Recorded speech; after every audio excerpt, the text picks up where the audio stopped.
Stop right there and ask yourself, is your Wi-Fi always on? How about Bluetooth? If so, you're practically broadcasting your personal data to anyone curious enough to listen, including that neighbor next door with a secret passion for hacking. Sure, it's convenient to stay connected 24/7, but there's a dark side. Leaving these antennas active exposes your location, your identity, and a treasure trove of details hackers can exploit. Whether you're a hacker itching to show off your sniffing skills or just an everyday user who wants a stress-free connection, you need to understand how Wi-Fi and Bluetooth actually work behind the scenes. Because as long as your phone is shouting "connect with me" at every Starbucks router or passing Bluetooth device, you're handing out free samples of your digital footprint. Let me explain. It's convenient, but also a huge risk. Your phone automatically connects to familiar networks, your smartwatch syncs without a second thought, and your wireless earbuds are always ready to go. But here's the problem. Keeping Wi-Fi and Bluetooth on can expose your identity, allow hackers to track you, and even put your personal data at risk. Let's break it down. When your Wi-Fi is on, your device doesn't just wait for networks to appear. It actively sends out signals, asking nearby routers, "Hey, is Starbucks Wi-Fi here? Is home network available? Can I connect to office Wi-Fi?"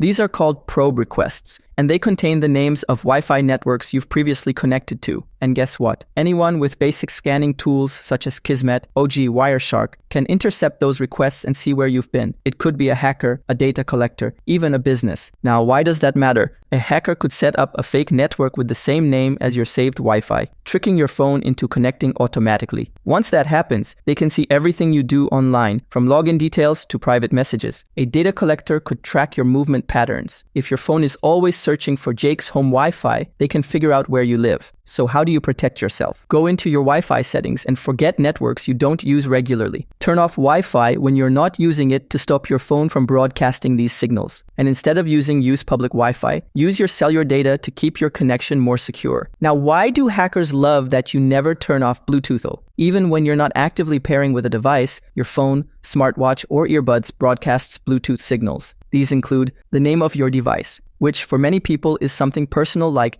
Emma's iPhone or David's AirPods. A unique device identifier, which some tracking systems can use to follow you around. Now, you might be thinking, so what? Who cares if someone sees my device name? Here's the problem. Some businesses use Bluetooth tracking to monitor where customers go, how long they stay, and how often they return. Hackers can exploit Bluetooth vulnerabilities, like the infamous Blueborn attack, to access your phone without you even clicking on anything. If your device name includes your real name, it's way easier for scammers to target you with personalized phishing attacks. So what can you do? Turn off Bluetooth when you're not using it. Rename your Bluetooth devices to something generic. So instead of Sophia's AirPods, just call them wireless buds. And if you must use Bluetooth in public, set your device to non-discoverable mode so strangers can't see it. Now let's talk about 8 more common settings that can leave your devices wide open to attacks and how you can fix them. Even if you consider yourself pretty tech savvy, there's a good chance at least one of these has slipped under your radar. Let's talk about WPS or Wi-Fi protected setup. WPS is meant to simplify connecting devices to your Wi-Fi. Just press a button or enter a short PIN and boom, you're online. The problem? That PIN is laughably easy to guess through brute force attacks. How to fix? Disable WPS in your router settings and rely on a strong WPA2 or WPA3 password. Yes, it's one extra step to set up a new device, but it's well worth the added security. Another classic is default router admin credentials. Many routers ship with admin as both the username and password, or something equally obvious. If you never change it, hackers can simply walk right into your network's control panel. This is easy to fix as well. First,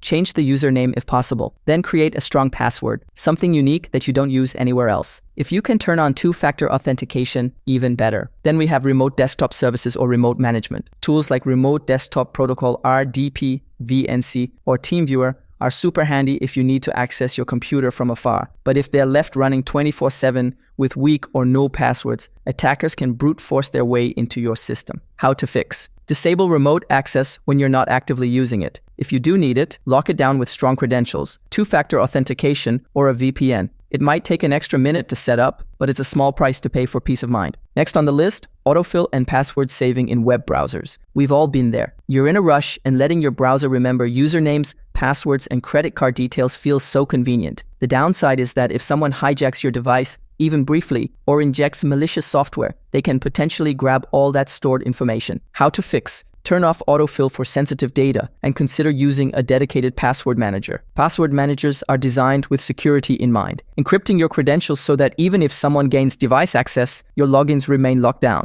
Moving on, trusted devices or trusted networks. Marking something as trusted often lowers the security barriers between that device or network and your data. Attackers who slip into that circle of trust can roam more freely. It's like giving a stranger the house key because they said they know your cousin. How to fix. Go through your list of trusted devices and networks. Remove anything you don't recognize or no longer use. If you're not sure, it's usually safer to remove it and add it back later if needed. Finally, developer options, Android, or jailbreaking, iOS. Enabling developer mode on Android or jailbreaking an iPhone can unlock cool features and let you customize your device. Unfortunately, it can also remove critical security barriers, allowing malicious apps to install themselves or bypass normal permission checks. How to fix. Keep developer mode off unless you really need it for app testing. If you've jailbroken your iPhone, make sure you only install apps from trustworthy sources and understand the inherent risks involved. Then we have allowing apps from unknown sources. Android phones often have an option to install apps from outside the official Play Store. While this is handy for testing or getting early access to certain apps, it also makes it easier for malicious software to slip in